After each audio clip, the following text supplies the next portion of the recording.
Throughout human history, nuclear warfare has always seemed like a distant, terrifying possibility, only briefly realized in the atomic bombs dropped on Hiroshima and Nagasaki during World War II. Despite this limited use, the consequences of nuclear weapons are so profound that they leave an indelible mark on the human psyche. But what if we were to discover that an ancient civilization, long before the modern age, had already experienced a devastating conflict on a scale we can scarcely imagine, perhaps even involving weapons of mass destruction? In the science fiction novel Marduk, King of Earth, Book 4 of the Anunnaki series, a fictionalized account tells of an ancient war fought over control of a space station between two powerful gods, Ninurta from Sumer and Marduk from Babylon. Their cosmic conflict raged in the skies above what is now Egypt, and in a moment of unimaginable destruction, Ninurta's forces unleashed a weapon of such magnitude that it obliterated a city below. A thick, choking cloud formed, blanketing the land in darkness, a direct parallel to the aftermath of a nuclear strike.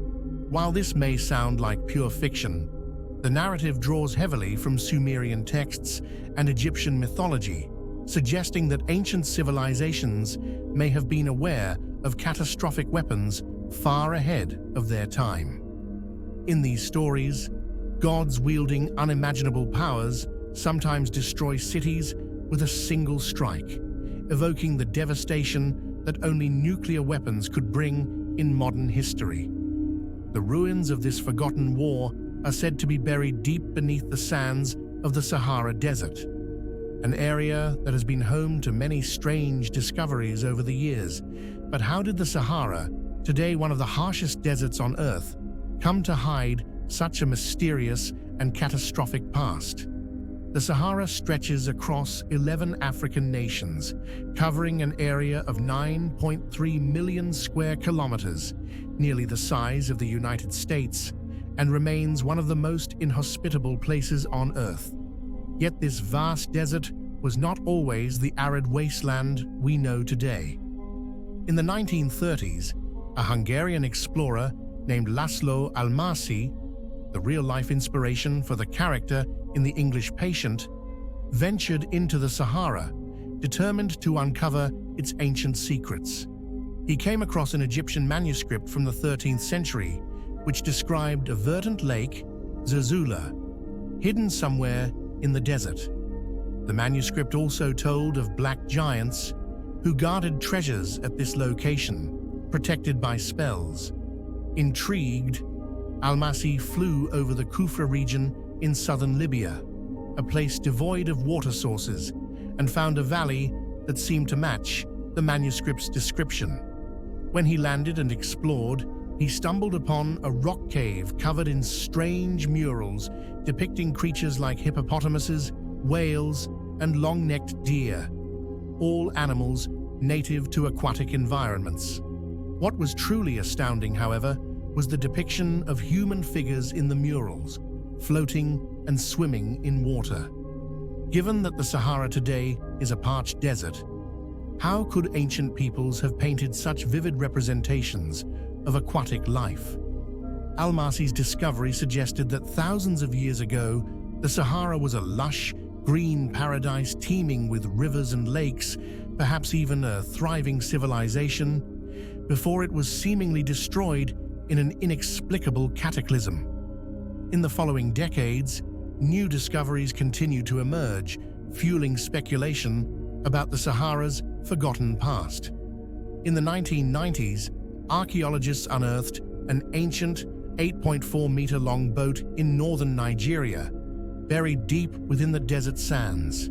This wasn't a simple dugout canoe, it was a finely crafted vessel showing evidence of advanced construction techniques. How could such a boat have been used in a desert? The discovery lent credence to the theory that the Sahara was once a fertile region with navigable waters, raising the possibility that its transformation into a desert might be the result of some kind of catastrophic event. perhaps even a war that scarred the land forever. But the most compelling evidence of an ancient nuclear-like disaster came in 2000, when archaeologists uncovered a site along the Niger River, dating back more than 10,000 years.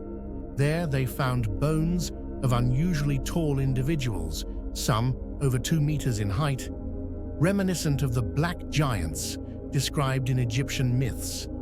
Could these giants have been survivors of a forgotten war, one that left such a profound impact on the region that its memories became enshrined in myth? As technology advanced, new discoveries began to shed more light on the Sahara's transformation. In 2007, satellite imagery revealed ancient lake beds, some spanning over 30,000 square kilometers beneath the desert's scorching sands. These findings suggest that the Sahara once hosted vast freshwater lakes, providing a glimpse into a vastly different environment, a lush, green land that was eventually wiped out by some unseen catastrophe. Some researchers, such as Italian mineralogist Michael, have postulated that the Sahara's transformation could be tied to a change in the Earth's axial tilt, which gradually shifted the region's climate. However, other theories, including the possibility of a cataclysmic event caused by human conflict, have gained traction. In the 1990s, scientists studying the Libyan desert stumbled upon a strange type of glass scattered across the landscape. Known as Libyan desert glass, this substance is formed by the intense heat of a high-energy explosion, similar to the heat generated by a nuclear blast. Could this glass be evidence of an ancient nuclear explosion, a remnant of a war fought with unimaginable power? The notion that a nuclear conflict might have ravaged the Sahara more than 10,000 years ago is further supported by these discoveries.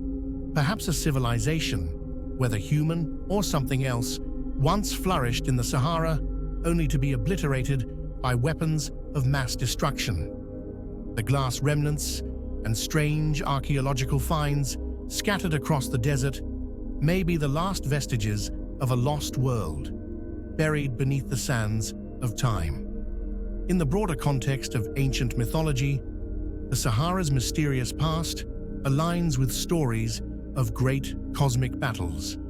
In Egyptian mythology, the battle between Horus and Set is a struggle for dominance and order, one that parallels the destructive forces of the gods warring over control of the earth. Similarly, in Greek mythology, the Titanomachy, a conflict between the Titans and Olympian gods, mirrors the concept of divine beings using catastrophic weapons to reshape the world. Just as these myths speak of powerful forces changing the course of history, so too could the ancient Sahara have experienced its own divine conflict, a war that reshaped the environment in ways that still baffle modern scientists. The ancient Indian texts also offer intriguing parallels. In the Mahabharata and Ramayana, we read of celestial chariots, vimanas, soaring through the sky, engaged in fierce battles that unleash destructive weapons capable of melting entire cities.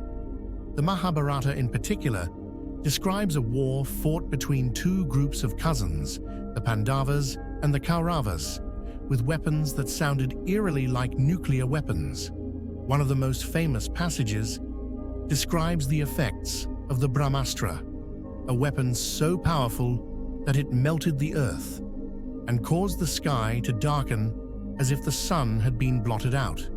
The devastation was so complete that the landscape itself was scarred, and survivors were left suffering from radiation-like effects. Some even speculated that these weapons were part of a lost technology, possibly even extraterrestrial in origin. This connection to ancient weapons capable of catastrophic destruction raises an intriguing question. Who were these ancient beings fighting against? What could have caused such an apocalyptic level of devastation?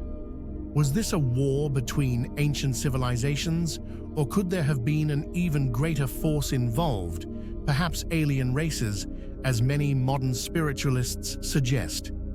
Today, many claim that extraterrestrial beings have been influencing Earth's history, either through direct interaction or by giving advanced technology to ancient cultures. The Mayan cave paintings, for instance, depict what appears to be a UFO, surrounded by Mayan figures in a way that suggests contact with beings from another world. Could these depictions be evidence of an ancient cosmic war involving extraterrestrials, much like the battle described in Sumerian, Egyptian, and Indian myths? Could the remnants of this war still be hidden beneath the sands of the Sahara, or even beneath the surface of ancient mythologies that have been passed down through generations?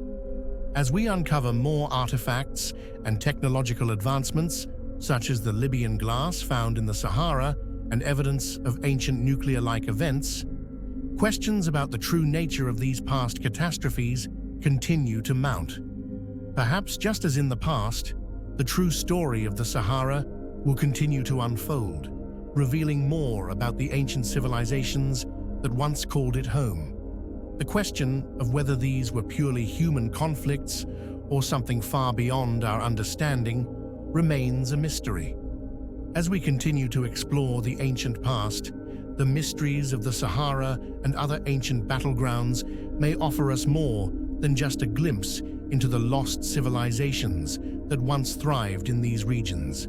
They may provide us with valuable lessons about the fragility of our world and the dangerous potential of advanced technology. Just as the ancient myths tell of gods, chariots in the sky, and catastrophic wars, perhaps we too are on the brink of rediscovering ancient knowledge that may help us understand the true origins of our civilization and its potential fate. Will we be able to learn from the mistakes of these ancient cultures before it's too late? Only time will tell. But the remnants of these forgotten wars, whether real or mythologized, continue to haunt us, offering a chilling reminder of the destructive potential hidden in the depths of human and perhaps alien history.